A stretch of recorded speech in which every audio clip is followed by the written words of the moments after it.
ونسلم على رسوله الكريم أما بعد فأعوذ بالله من الشيطان الرجيم بسم الله الرحمن الرحيم قال الله تبارك وتعالى في القرآن المجيد والفرقان الحميد بلسان النبي الكريم الأمين القسيم الجسيم النعيم الرؤوف الرحيم ادع إلى سبيل ربك بالحكمة والموعظة الحسنة وجادلهم بالتي هي أحسن صدق الله مولانا العظيم وبلغنا رسوله النبي الكريم الأمين قال الله تبارك وتعالى في شان حبيبه صلى الله عليه وسلم إن الله وملائكته يصلون على النبي يا أيها الذين آمنوا صلوا عليه وسلموا تسليما الصلاة والسلام عليك يا سيدي يا رسول الله وعلى آلك وأصحابك يا سيدي يا حبيب الله الصلاة والسلام عليك يا سيدي يا نور الله وعلى آلك وأصحابك يا سيدي يا نبي الله مولاي صل وسلم دائما أبدا على حبيبك خير الخلق كلهم محمد سيد الكونين والثقلين والفريقين من عرب ومن عجم فإن من جودك الدنيا ودرتها ومن علومك علم اللوح والقلم يا رب بالمصطفى بلغ مقاصدنا واغفر لنا ما مضى يا واسع الكرم بلغ العلا بكماله كشف الدجى بجماله حسنت جميع خصاله صلوا عليه وآله يا صاحب الجمال ويا سيد البشر من وجهك المنير لقد نور القمر لا يمكن الثناء كما كان حقه بعد خدا بزرگ توئی قصہ مختصر یہی ہے آرزو کہ تعلیم قرآن عام ہو جائے یہی ہے آرزو کہ تعلیم قرآن عام ہو جائے ہر ایک پرچم سے اونچا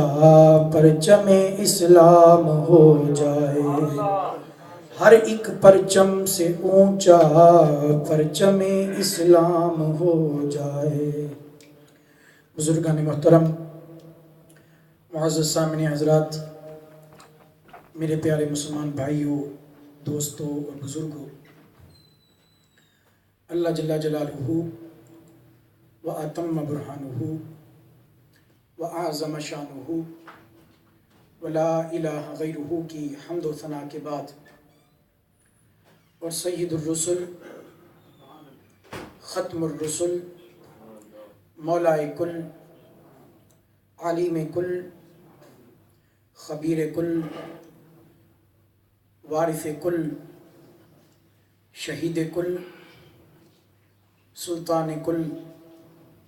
معلم کل رازدار رب العلا شب اسرا کے دولہ کل کائنات کے ملجا و مأوا، شافی روز جزا، نبی آخر الزماں، احمد مجتبی جناب حضرت محمد مصطفیٰ صلی اللہ علیہ وآلہ وسلم کی پاک بارگاہ میں ہدیہ درود السلام عرض کرنے کے بعد اللہ تبارک و تعالیٰ کے فضل و کرم سے اور اس کی توفیق سے اور آقا علیہ السلام کی نظر عنایت سے آج ہم سب نماز جمعۃ المبارک کی ادائیگی کے لیے اللہ کے پاک گھر میں حاضر ہیں۔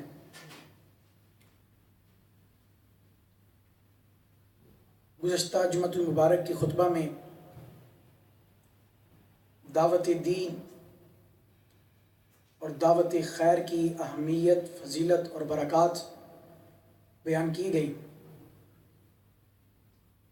کہ اللہ تعالیٰ نے دعوت کے عمل کو ہر شخص کے لیے لازم قرار دیا ہے۔ اس کی استطاعت، اس کی صلاحیت اور اس کی قابلیت اور اس کے علم کے مطابق۔ اس لحاظ سے ہر شخص مبلغ ہے۔ دعوت اور تبلیغ صرف ممبر و محراب اور مصلی تک محدود نہیں، یا صرف اس شخص تک محدود نہیں جو اس مصلی پہ کھڑا ہوتا ہے یا ممبر و محراب میں بیٹھتا ہے۔ یہ ہر شخص کی ذمہ داری ہے، لیکن اس کے علم، نالج اور صلاحیت اور قابلیت کے مطابق۔ اس کی اہمیت اور فضیلت پر ہم نے گزشتہ جمعۃ المبارک کے خطبہ میں تفصیلی گفتگو کی، جس میں اس پہلو کو واضح کیا گیا کہ دعوت کی ہی برکت سے اسلام دنیا کے کونے کونے میں پھیل گیا، اور آقا علیہ السلام نے بھی فریضہ دعوت و تبلیغ سر انجام دیا۔ ہر نبی نے فریضہ دعوت و تبلیغ سر انجام دیا، اور اللہ تعالیٰ نے اپنے نبیوں کو جو امور سپرد کیے ان باتوں میں سے سب سے زیادہ جس بات پر زور دیا گیا اور تلقین کی گئی وہ یہی فریضہ دعوت و تبلیغ تھا۔ اور پھر نبی کریم صلی اللہ علیہ وآلہ وسلم نے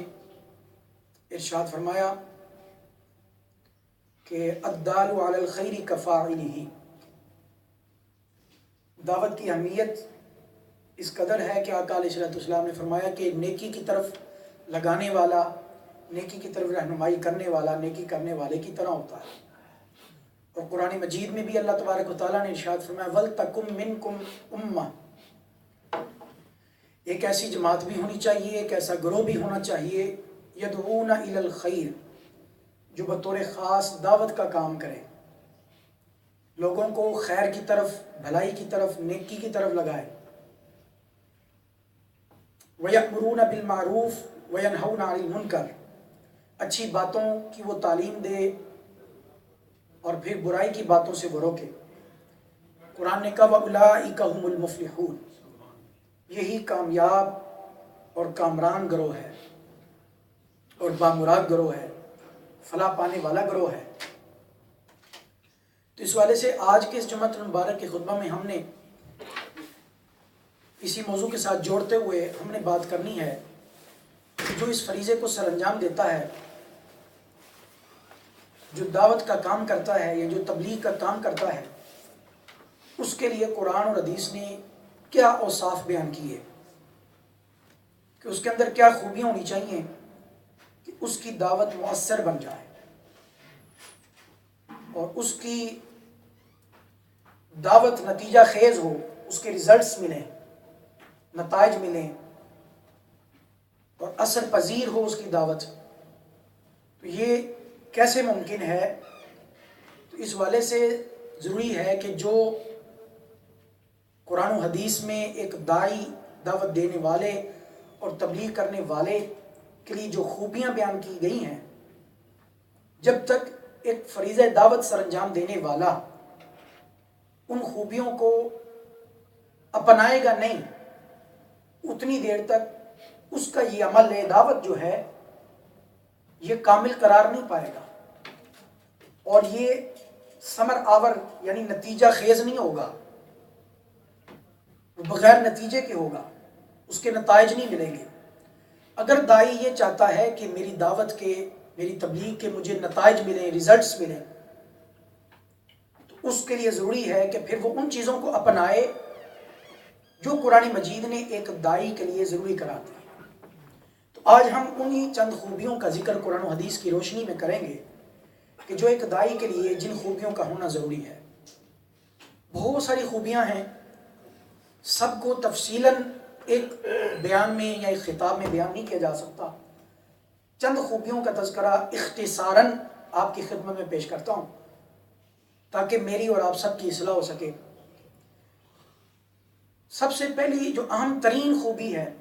وہ ایک دائی کے لیے جو ہونا ضروری ہے وہ ہے حسن نیت، نیت کا خالص ہونا اور اخلاص کا پایا جانا۔ اس کے بغیر دعوت اور تبلیغ کھوکھلی ہے۔ وہ دعوت ایسے ہے جیسے بغیر روح کے جسم ہوتا ہے۔ دعوت میں اگر روح پیدا کرنی ہے، دعوت میں اثر پیدا کرنا ہے اور اس کے نتائج حاصل کرنے ہیں، تو اس کے لیے ضروری ہے کہ دعوت کی جو روح ہے، حسن نیت، اخلاص، اللہ کی رضا اور للہیت، اس پہ فوکس کیا جائے اور اس پر توجہ دی جائے۔ کیوں؟ اس لیے کہ ہر عمل کا جو دار و مدار ہے وہ حسن نیت پر ہے، وہ اخلاص پر ہے، وہ اللہ کی رضا پر ہے۔ قرآن پاک میں اللہ تعالیٰ نے ایک نہیں کئی مقامات پر اخلاص کی اہمیت واضح فرمائی۔ فرمایا وَمَا أُمِرُوا إِلَّا لِيَعْبُدُوا اللَّهَ مُخْلِصِينَ لَهُ الدِّينَ، فرمایا انہیں اسی بات کا حکم دیا گیا ہے کہ وہ اللہ کی عبادت اور اس کی اطاعت اور اس کی فرما برداری اس انداز سے بجا لائیں کہ مخلصین لہ الدین، کہ دین کو اس کے لیے خالص کر دیں، دین کو اس کے لیے خالص کر دیں اور اخلاص اپنے دل میں پیدا کریں، مخلص ہو کے دین کا کام کریں، اللہ کی رضا کے لیے، اپنے مولا کی رضا کے لیے، اپنی مولا کی چاہت کے لیے یہ کام کریں۔ تو اس حوالے سے آقا علیہ السلام نے بھی ارشاد فرمایا انما الاعمال بالنیات، فرمایا بے شک اعمال کا دار و مدار نیتوں پر ہے، کہ جب تک اس کی نیت میں اخلاص نہیں ہوگا، اللہ کی رضا پیش نظر نہیں ہوگی، وہ دعوت کا کام اگر صرف اس لیے کرتا ہے کہ لوگوں میں واہ واہ ہو جائے اور لوگوں کو پتہ چلے کہ یہ دین کا بڑا کام کر رہا ہے، تو پھر اس کی دعوت اور تبلیغ کا یہ کام کبھی نتیجہ خیز نہیں ہو سکتا اور نہ ہی اللہ کی پاک بارگاہ میں درجہ قبولیت حاصل کر سکتا ہے۔ اس حوالے سے امام غزالی علیہ الرحمہ نے تصوف کے 4 درجات بیان فرمائے جو اخلاص کی اہمیت کو مزید اجاگر کرتے ہیں۔ کوئی بندہ صاحب طریقت اتنی دیر تک نہیں ہو سکتا جب تک وہ ان 4 درجوں میں سے نہ گزر جائے اور ان 4 درجوں پر پورا نہ اترے۔ امام غزالی علیہ الرحمہ نے 4 درجے بیان فرمائے۔ پہلا درجہ یہ بیان فرمایا، فرمایا الناس کلہم موتا الا العلماء، فرمایا سارے لوگ مردہ ہیں، سارے لوگ الا العلماء، سوائے ان لوگوں کے کہ جن کے پاس علم کی روشنی ہے، علم کی روشنی ہے۔ گویا امام غزالی علیہ الرحمہ کا پوائنٹ آف ویو یہ ہے زندگی کے حوالے سے کہ اصل زندگی جو ہے وہ علم کی زندگی ہے، جس کے پاس علم ہے وہی زندہ ہے، اور جس کے پاس علم نہیں وہ زندہ ہو کر بھی مردہ ہے۔ الناس کلہم موتا الا العلماء، کیونکہ علم کے ذریعے ہی انسان کو حق اور باطل کا پتہ چلتا ہے، علم کے ذریعے ہی انسان کو نیکی اور بدی کا پتہ چلتا ہے.